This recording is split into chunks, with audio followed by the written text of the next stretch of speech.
Muy buenas tardes, bienvenidos a una clase de Amparo 2. En esta ocasión analizaremos el procedimiento judicial que debemos seguir a la hora de tramitar un amparo directo y un amparo indirecto.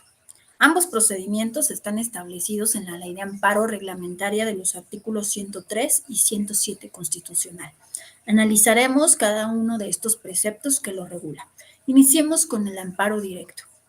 La cuestión de los elementos que debe de integrar la demanda de amparo directo están contemplados en los artículos 175 al 178. Y las cuestiones regulatorias del procedimiento o sustanciación de este juicio están regulados en el artículo 179 y 189 de la Ley de Amparo. Vamos a iniciar analizando los elementos que debe de contener una demanda. Cuando se trate de un amparo directo, podrá tramitarse o formularse por escrito y deberá contener los siguientes elementos. El primero de ellos es que debemos de establecer el nombre y el domicilio del quejoso, así como de aquella persona que promueve en su nombre y representación. Segundo punto, también debe de contener el nombre y domicilio del tercero perjudicado. Número 3. ¿Quién o quiénes son la autoridad o las autoridades responsables? Número 4. El acto reclamado que nosotros consideramos es violentatorio de garantías individuales.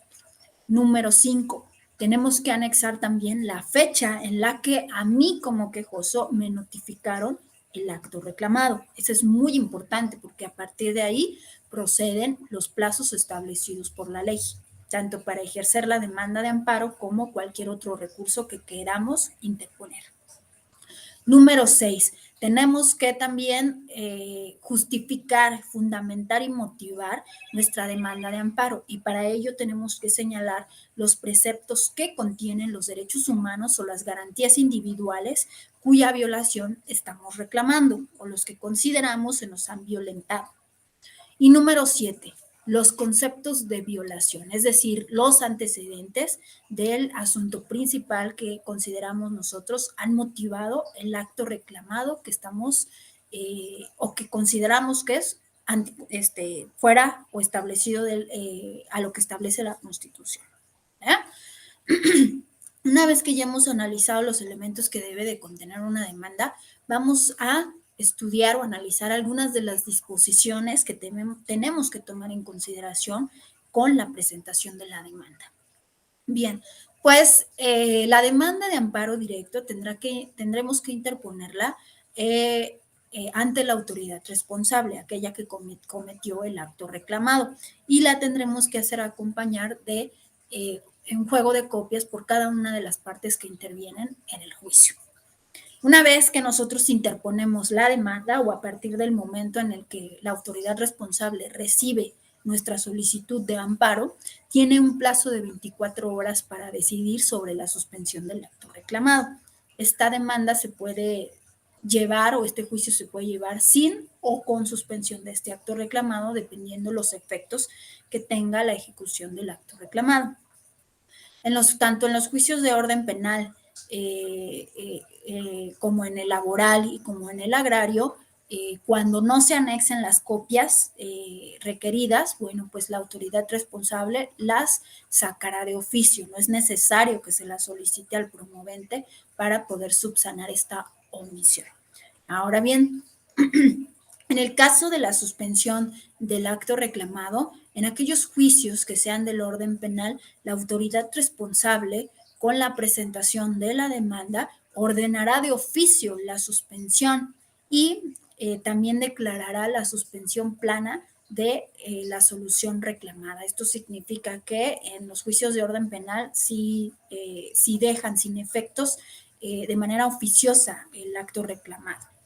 ¿Qué pasa, por ejemplo, cuando no se exhiben las copias de las que se debe hacer acompañar la demanda? Bien, pues la autoridad responsable tendrá que prevenir a la parte promovente o al quejoso en este caso, para que en un plazo de 5 días se exhiba las copias que hacen falta. Esto con una sola excepción a la regla, y es cuando la demanda se haya presentado en forma electrónica. Bueno, pues el promovente no estará obligado a presentar estas copias. Ya una vez que ha transcurrido este plazo de 5 días para que el promovente pueda pues subsanar esta omisión, bueno, pues entonces la autoridad responsable tendrá que seguirle dando trámite a la demanda de amparo. ¿Qué pasa, por ejemplo, si el promovente o el quejoso no subsana esta omisión que ha cometido de acompañar las copias de la demanda? Bueno, pues la autoridad responsable remitirá los autos junto con el informe respectivo al Tribunal Colegiado de Circuito, que es el órgano jurisdiccional que tendrá que resolver sobre este juicio. Y por ende, pues el tribunal, al darse cuenta de que no se exhibieron las copias solicitadas en la legislación, entonces tendrá por no presentada la demanda de amparo. ¿Vale? Entonces, tenemos que tener muchísimo cuidado a la hora de integrar nuestra demanda con las copias y los documentos respectivos para que pues le puedan dar trámite de acuerdo a lo que establece la legislación. ¿Vale? Ahora bien, una vez que o dentro del plazo de 5 días contados a partir de la presentación de la demanda, la autoridad responsable que emitió el acto reclamado deberá realizar determinados actos. ¿Cuáles son estos actos? Primero que nada, tendrá que certificar al pie de la demanda la fecha en la que le notificó al quejoso la resolución reclamada, la fecha también en la que se presentó la demanda y así también tendrá que señalar los días inhábiles que mediaron entre lo que es la notificación y la presentación. ¿Por qué es importante esto? Porque acuérdense que para la presentación de un amparo tenemos 15 días a partir de que se nos notifica la resolución reclamada o a partir del momento en el que tenemos conocimiento del acto reclamado. Entonces es muy importante que la autoridad responsable, una vez que reciba la solicitud de amparo o la demanda de amparo, establezca la fecha exacta en la que le notificó ese acto reclamado al quejoso y la fecha en la que está presentando la demanda. ¿Por qué? Porque el tribunal colegiado va a corroborar que estamos en tiempo y forma para poder promover el juicio. ¿Vale? También la autoridad responsable tendrá que correr traslado al tercero interesado o al tercero perjudicado para que tenga conocimiento de la tramitación de la demanda de amparo. Este lo podrá hacer en el domicilio, en el último domicilio que fue designado para oír y recibir notificaciones, o bien en aquel domicilio que el quejoso haya señalado en la presentación de la demanda. ¿Vale? Y por último, también la autoridad responsable tendrá la responsabilidad a los 5 días de haber recibido la demanda de rendir su informe justificado. A este informe tendrá que anexarle la demanda de amparo interpuesta por el quejoso, los autos del juicio de origen, es decir, todos los autos del juicio que motivaron el juicio de amparo, todos los anexos que vengan con ella y la constancia de que corrió traslado o notificó a las partes interesadas en el conocimiento o a las que se les deba hacer del conocimiento el juicio de amparo.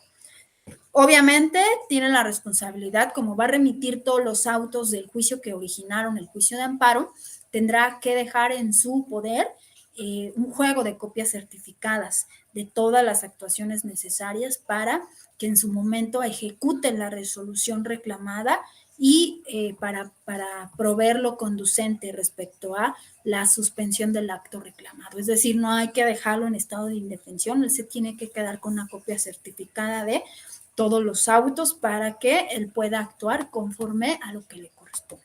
¿Sale? Ahora bien, vamos a hablar un poquito de cómo es el procedimiento, cómo se hace la sustanciación del juicio de amparo directo. Bien, pues una vez que todo este expediente, todo este TOCA lo recibe el presidente del Tribunal Colegiado de Circuito, tiene 3 días, 3 días hábiles para resolver sobre la admisión de la demanda. Aquí pueden suceder 3 cosas. La primera es que admita la demanda sin ningún tipo de observación. Segundo, que sí tenga observaciones y prevenga haga un llamado al promovente, al quejoso, para que subsane las deficiencias que pueda llegar a tener la demanda. O número 3, que si encuentra alguna causa de improcedencia o alguna causa que motive el sobreseimiento del juicio de amparo, pues lo deseche definitivamente. ¿Sale? Si hubiera irregularidades dentro de la demanda de juicio de amparo, entonces el presidente del tribunal otorgará al promovente un plazo de 5 días para que pueda subsanar pues todas esas omisiones y poder corregir los defectos que llegue a presentar la demanda de amparo. O sea que prácticamente, si se dan cuenta, el quejoso tiene un amplio término, un amplio plazo para poder subsanar todas las deficiencias que puedan encontrarse dentro de la demanda, ya sea con la autoridad responsable al momento de presentar la demanda o ya en el trámite de la demanda con el tribunal colegiado de circuito. Es muy importante poner énfasis en los plazos y en los términos que tenemos para poder subsanar estas correcciones. ¿Sale? En dado caso de que el promovente o el quejoso no cumpla con las prevenciones o los requerimientos que le está haciendo el órgano constitucional, entonces la demanda se tendrá por no presentada y se comunicará a la autoridad responsable para que ésta pues, pueda ejecutar el acto reclamado. ¿Verdad? Admitida ya la demanda, una vez que sí, a lo mejor el promovente ha podido y ha subsanado estas deficiencias que pudiera tener la demanda o no habiendo deficiencias, entonces el tribunal tendrá por admitida la demanda y solicitará que se le notifique a las partes el acuerdo respectivo. ¿Para qué? Pues para que en un plazo de 15 días puedan presentar sus alegatos. Recordemos que el procedimiento que se lleva a cabo tanto en el amparo directo como el amparo directo son completamente diferentes. Entonces, en el amparo directo no hay presentación de pruebas, no hay tampoco una audiencia constitucional. Simple y sencillamente, a partir de la notificación que se hace a las partes, se otorga un plazo de 15 días para que estos puedan presentar sus alegatos o unas posibles observaciones que tengan que hacer o conclusiones con respecto al juicio que se está celebrando. ¿Sale? Ahora bien, si llegase a haber irregularidades en la demanda, una vez que ha transcurrido los plazos para subsanar todas estas irregularidades, el presidente del tribunal, ojo, va a turnar el expediente al magistrado ponente. Este magistrado ponente es quien va a formular el proyecto de resolución. Ojo, un proyecto de resolución, es decir, una posible solución o una posible sentencia que se va a emitir de este juicio de amparo. Tendrá 90 días para poder presentar este proyecto de resolución. Este proyecto de resolución se va a presentar mediante una audiencia. Esta audiencia será una audiencia completamente pública, se celebran ante la presencia del secretario del tribunal y ante el magistrado ponente, quien presentará su proyecto de resolución. Y una vez que todos conocen o que todos los magistrados de estos tribunales de circuito conocen el proyecto de resolución, el presidente va a someter a discusión el asunto. ¿Dando qué? Dando lectura a las constancias y una vez que hayan debatido lo suficiente este proyecto de resolución, votarán los magistrados para ver si lo aceptan tal cual está redactado o si le van a hacer algún tipo de modificación. ¿Sale? En dado caso de que este proyecto de resolución se apruebe en su totalidad, entonces el presidente hará la declaración pertinente y emitiendo de esta manera pues el fallo que se le está dando a este juicio de garantías y ordenará a su vez al secretario que lo publique en la lista de los estrados para así de esta manera pues darlo a conocer a las partes. De esta manera es como en el amparo directo pues se lleva a cabo el proceso para resolver el amparo directo y emitir una sentencia. Esta resolución, ya sea que se puede tomar por unanimidad o por mayoría de votos. Y como les decía, se puede aplazar la emisión de la sentencia si es que hubiera o llegase a haber observaciones al proyecto de resolución que haya emitido o que haya propuesto el magistrado ponente. ¿Sale? Ahora bien, una vez que se ha emitido la sentencia o que se ha aceptado este proyecto de resolución, el plazo para redactar la sentencia será de 10 días, es decir, aunado a que ya se aprobó el proyecto de resolución, el secretario pues obviamente va a publicar en los estrados la notificación respectiva a las partes, pero al mismo tiempo el presidente del tribunal ordena que se redacte la sentencia y para ello, bueno, se tendrá un plazo de 10 días.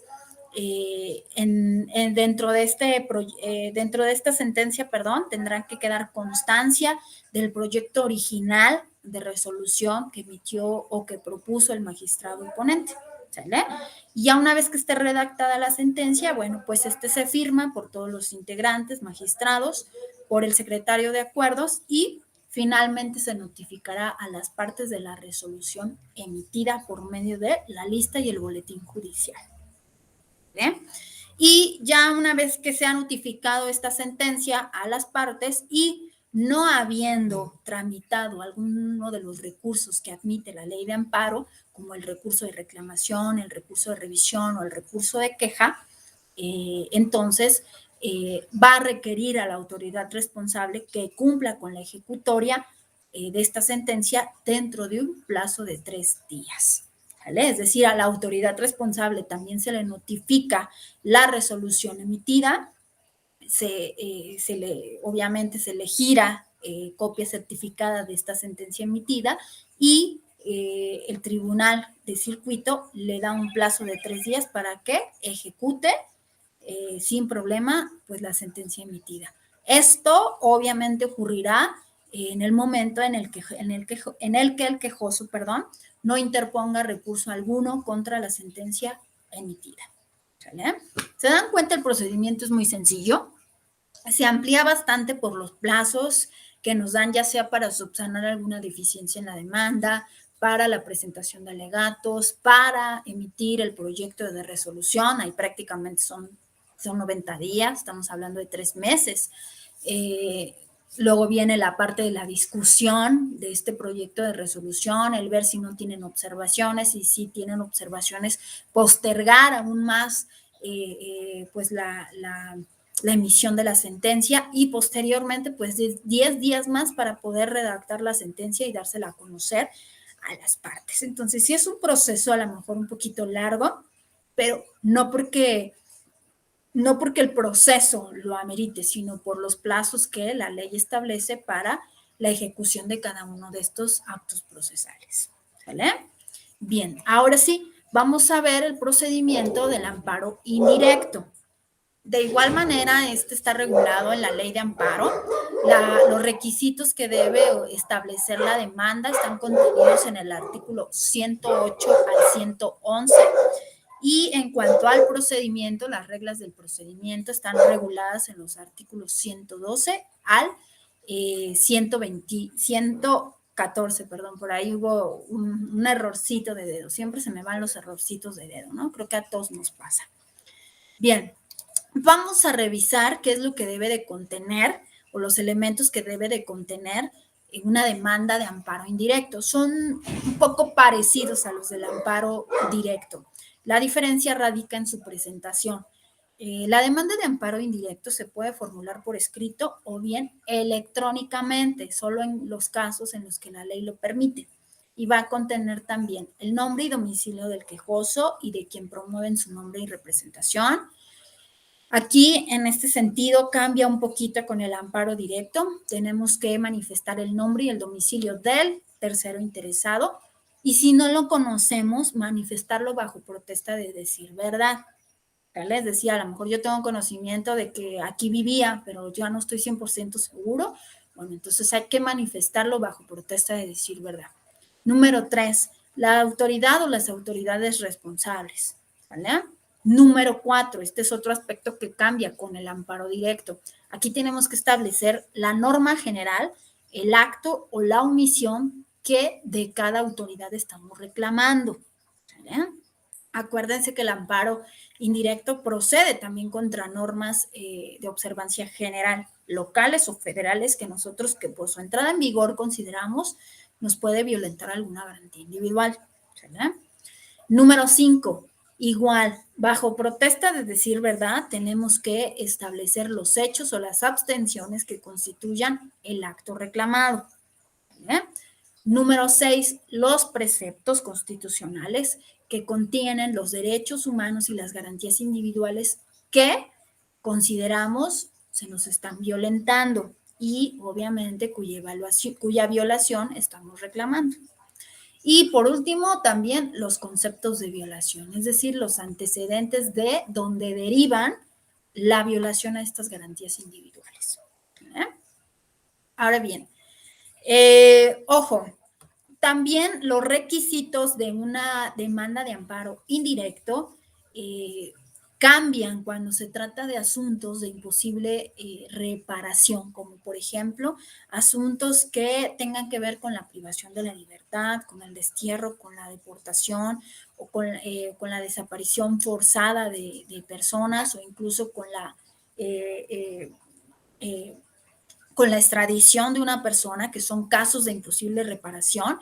Esta demanda se puede formular por escrito, ya sea por comparecencia o por medios electrónicos, y debe de contener, además de lo mencionado, debe de contener el acto reclamado, la autoridad que ordenó este acto reclamado, debe de contener también la autoridad que ejecuta o que trata de ejecutar el acto reclamado y el lugar en el que se encuentra el quejoso. Estos son otros datos adicionales que en un juicio de amparo indirecto se deben de promover cuando se trate de estos asuntos de imposible reparación. ¿Eh? Ahora sí, vamos a ver algunas disposiciones que debemos de tomar en consideración para la presentación de la demanda. Al igual que en el amparo directo, la demanda o acompañando la demanda se deben de exhibir copias para cada una de las partes, pero adicional a eso se tienen que anexar 2 copias más. Esto para el incidente de suspensión. Es decir, que se dan cuenta, aquí ya entra el primer punto diferente también con el amparo directo. Adicional al juicio de amparo que nosotros tramitamos en la vía indirecta, se tramita algo que se conoce como el incidente de suspensión, que es un juicio adicional dentro del juicio principal para determinar si se puede llevar o se puede ejecutar o no la suspensión del acto reclamado. ¿Sale? Entonces tenemos que adicionar copias o 2 juegos de copias para la tramitación de este incidente. ¿Ya? Aquí el órgano de amparo de oficio puede expedir las copias cuando el amparo se promueva por comparecencia o bien por vía telegráfica o incluso por medios electrónicos. Lo mismo sucede, es decir, que la solicitan de oficio cuando se trata de juicios del orden penal, del juicio laboral o de juicios agrarios. Ahí no es necesario que prevengan al quejoso para anexar las copias que hacen falta. Aquí la autoridad o el órgano de amparo actúa de oficio y él solito pues tendrá o podrá anexar este juego de copias que haga falta. ¿Sale? En el amparo indirecto también se puede dar la figura de la ampliación de la demanda, es decir, el quejoso está ante la posibilidad de poder ampliar su demanda una vez que ya la ha presentado, siempre y cuando tenga conocimiento de ciertos actos de autoridad que guarden relación con los actos reclamados en la demanda inicial. Y siempre y cuando no se haya celebrado la audiencia constitucional, tendrá la posibilidad de ampliar esta demanda. ¿Sale? Entonces, algo que no sucede evidentemente en el amparo directo. Ahí nos dan oportunidad de subsanar las deficiencias, pero no de ampliar la demanda. Y en el amparo indirecto sí se nos da esa facultad. ¿Sale? Sobre todo para aquellos actos que tengan relación con el acto reclamado y que nosotros ya conocimos con posterioridad. ¿Sale? Ahora bien, vamos a ver cuáles son los pasos, el procedimiento para poder ejecutar el amparo indirecto. Bueno, pues también aquí tuve un pequeño errorcito de dedo. Siempre sucede, ¿verdad? No estamos exentos de que siempre se nos va una letrita o nos comemos una letrita. Bien, Pues el órgano jurisdiccional va a tener, también es una gran diferencia con el amparo indirecto, al amparo directo, perdón, que decíamos que la autoridad responsable o el tribunal tienen 3 días para determinar la admisión o el desechamiento o prevención de la demanda. Aquí no. Aquí, por tratarse de asuntos de interés público y de interés urgente, el órgano jurisdiccional tendrá 24 horas para resolver si admite la demanda o previene al quejoso para subsanar alguna deficiencia o definitivamente desecha la demanda de amparo. Solo 24 horas. ¿Por qué? Porque generalmente son actos reclamados que importan peligro para el quejoso o que pueden resultar de imposible reparación. Por esa razón es que en el amparo indirecto se da menor plazo para resolver sobre esta cuestión. Una vez que el órgano jurisdiccional recibe la demanda de amparo, tendrá que examinarla y si existe alguna causa de improcedencia, pues la tendrá que desechar. Ya vimos las causas de improcedencia y las causas del sobreseimiento del juicio de amparo, ¿verdad? Puede llegar a suceder que el órgano jurisdiccional requiera que el quejoso pues aclare la demanda. Es decir, que a lo mejor subsane alguna deficiencia, alguna irregularidad o alguna omisión que haya cometido. Para eso, el quejoso tendrá un plazo de 5 días. Si en esos 5 días no subsana estas deficiencias o estas omisiones, pues desafortunadamente la demanda tendrá que tenerse por no presentada. ¿Sale? Y bueno, pues para el caso de no existir algún tipo de prevención o que no existan irregulares o deficiencias que cumplir o que subsanar dentro de la demanda, entonces se admitirá la demanda, se dicta el auto de admisión y en este auto de admisión se señala el día y la hora para la celebración de la audiencia constitucional, la cual tendrá que ser celebrada dentro de un plazo máximo de 30 días. ¿Sale? También en este auto se solicita el informe justificado de la autoridad responsable y se ordena que se le corra traslado para notificación al tercero perjudicado y en su defecto, pues aquí en este mismo auto se decretará si se va a ejecutar o si se va a ejercer el incidente de suspensión del acto reclamado. ¿Vale? Al solicitar el informe justificado por parte de la autoridad responsable, se tiene que enviar copia de la demanda a la autoridad responsable para que sepa que se ha interpuesto un juicio de amparo y la razón del por qué se le está solicitando este informe justificado. Es decir, la autoridad también tiene que conocer los motivos y los argumentos que está estableciendo el quejoso para la interposición de este juicio. ¿Sale? Bien. El informe justificado que rinda la autoridad responsable tendrá que rendirse ya sea por escrito o por medios magnéticos, en un plazo no mayor a 15 días y en un caso sumamente especial y excepcional, el tribunal o el órgano jurisdiccional de amparo podrá ampliar este término hasta por 10 días más. Una vez que recibe el informe justificado, tendrá la responsabilidad de hacérselo saber a las partes o de dar vista a las partes. Esto con la intención de que las partes manifiesten lo que a su derecho convenga. ¿Sale?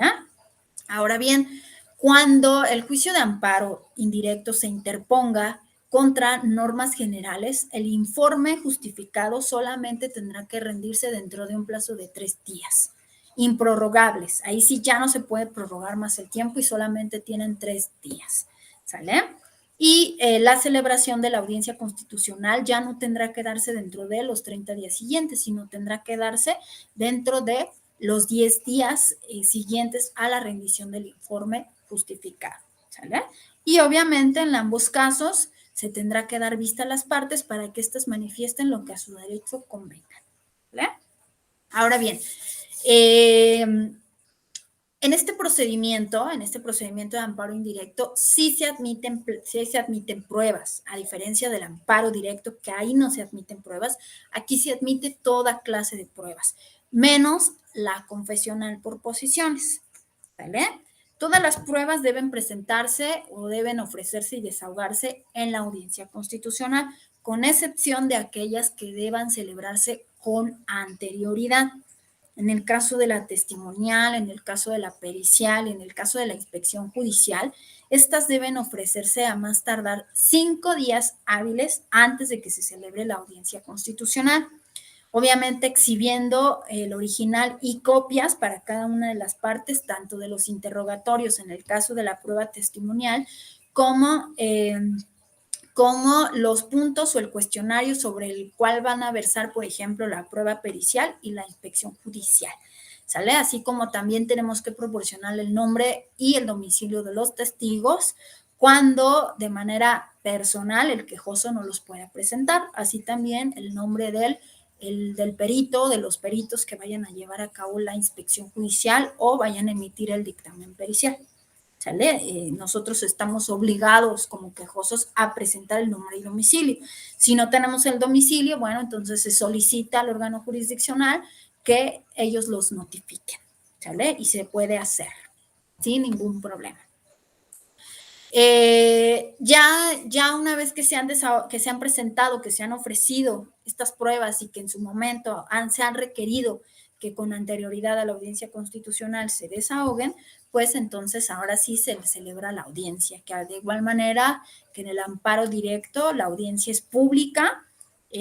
Una vez que se ha abierto la audiencia se procederá a la revisión de las constancias, de las videograbaciones o de todas las pruebas que se han desahogado y que se reciban también las que falten por desahogar. Una vez que se han desahogado y ofrecido todas las pruebas pendientes o que se han revisado las pruebas que ya se han desahogado, entonces las partes podrán presentar sus alegatos, ya sea por escrito o bien de manera verbal, sin problema lo podrán hacer. Acto continuo, entonces se dictará la sentencia. ¿Sale? Ya se dan cuenta, ya tenemos grandes discrepancias. El amparo indirecto lleva una serie de etapas más amplias que el proceso de amparo directo, porque aquí sí se desahogan pruebas, se ofrecen pruebas, está la audiencia constitucional, a diferencia del amparo directo. El procedimiento que sigue posteriormente a dictar el fallo, a dictar la sentencia, es similar. La tienen que firmar, obviamente, los magistrados, el secretario, notificársela a las partes y en su momento otorgar el plazo respectivo para que el quejoso, si no está de acuerdo con el fallo o la sentencia emitida, tramite o ejecute el recurso necesario que la ley de amparo le permite. Si no lo hace, bueno, pues entonces el órgano de amparo tendrá la obligación de notificarle a la autoridad responsable que cuenta con 3 días para ejecutar la sentencia. ¿Vale?